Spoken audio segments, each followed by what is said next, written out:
apresentando aqui novamente, eu sou Alfredo, né? E eu trabalho na Secretaria Nacional de Saneamento já tem 8 anos. Na verdade, já passou dos 9 já. E atualmente eu estou ocupando o cargo de coordenador de gestão integrada. Essa coordenação, ela é responsável, dentre outras coisas, por acompanhar essa segunda fase do PROESA, né? E também por realizar as atividades de avaliação e revisão do Plano Nacional de Saneamento Básico. Antes disso, eu trabalhei com seleção de projetos para financiamento, projetos de saneamento, e não só para financiamento, mas para recebimento de benefícios fiscais em programas como de debêntures incentivadas e o REID. E aí, quando a Rita me pediu para que alguém fizesse, né, na secretaria uma apresentação sobre o novo marco legal, eu já pensei logo, já fui buscando logo as nossas várias apresentações que nós temos lá na secretaria, as minhas anotações, mas a maioria das nossas apresentações gira em torno desses temas, né? Que são os temas que, quando a gente vai falar sobre o novo marco legal, em qualquer lugar que vocês vão procurar alguém comentando sobre esse assunto, vão girar mais ou menos em torno disso aí.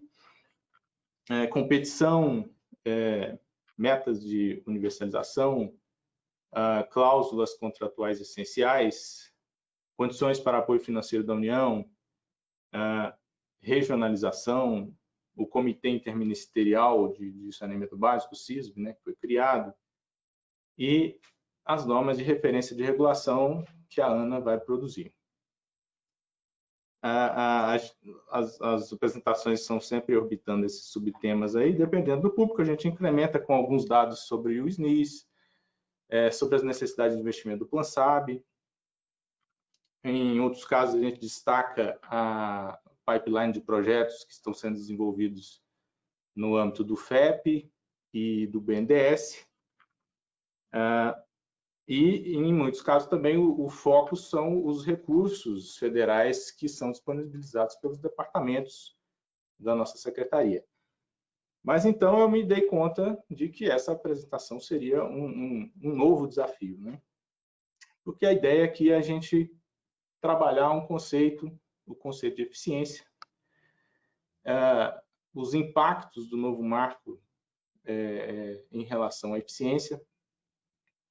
E é verdade que esse conceito ele orbita, ele está sempre relacionado de forma mais ou menos indireta com vários desses elementos aí. Por exemplo, quando a gente fala em aumentar a competição no setor, tem implícita uma ideia de indução de eficiência decorrente desse processo, né?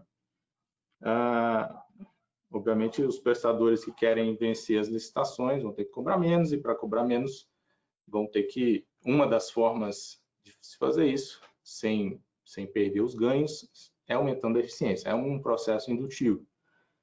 As metas de universalização e as cláusulas contratuais essenciais, né, assim como as condições para o apoio financeiro da União, também funcionam como indutores de eficiência. O conceito de regionalização, por si só, ele envolve economias de escala e escopo que essas próprias ideias já são, de certa forma, modalidades de eficiência. Mas o fato é que a maioria desses itens, na maioria deles, o conceito de eficiência aparece de forma implícita. Tem diretrizes gerais, né, metas para serem cumpridas, todos eles supõem ganhos de eficiência, mas não tratam especificamente de como alcançar essas metas e essas diretrizes. Então, eu pensei em que ponto, pensando na lógica da rede de aprendizagem, tudo que foi produzido, todo esse material interessante, em que ponto do novo marco o conceito de eficiência, da forma como vocês trabalharam ao longo desses meses, seria mais útil, poderia gerar mais frutos e poderia, de fato, alcançar um benefício para o setor mais palpável. E foi ali, nas normas de referência de regulação, que eu pensei que haveria um gancho muito importante para aproveitar todo o conhecimento que foi gerado ao longo dessa rede de aprendizagem, não só da rede de aprendizagem, como também do projeto Proeza como um todo, né?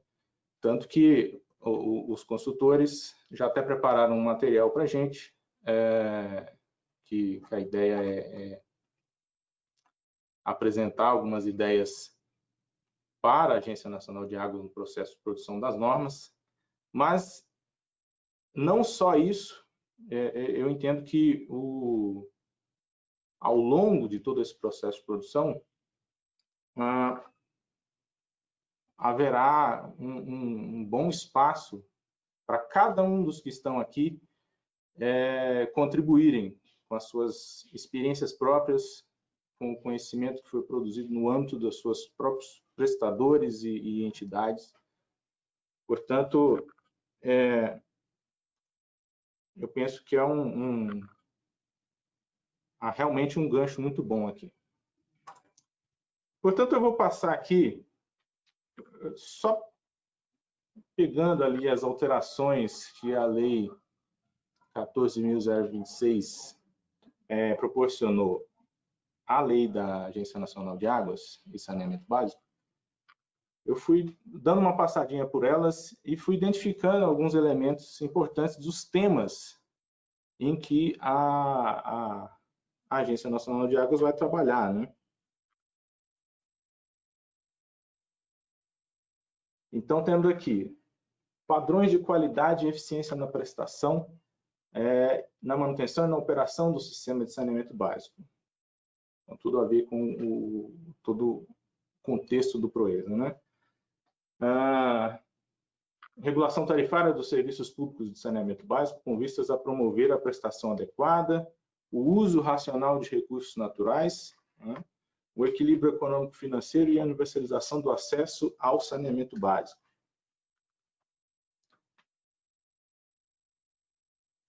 Não tem como deixar de perceber, né, as inúmeras interseções que as normas que serão produzidas têm com os temas da eficiência. Temos aqui mais metas de qualidade e eficiência, metas de universalização. Temos também critérios para a contabilidade regulatória, normas que envolvem a redução progressiva e o controle da perda de água.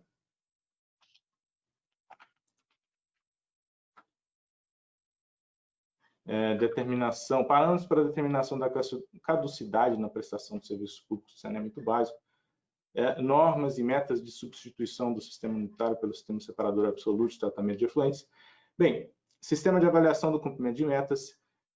Aqui, passando esse texto, vocês devem conhecer esse texto de trás para frente também. A minha ideia não é ficar passando detalhe por detalhe, mas aqui eu chego naquele ponto que eu citei mais cedo, anteriormente, e que foi, na verdade, a razão pela qual eu decidi destacar o papel da ANA e das normas de regulação nessa apresentação, que é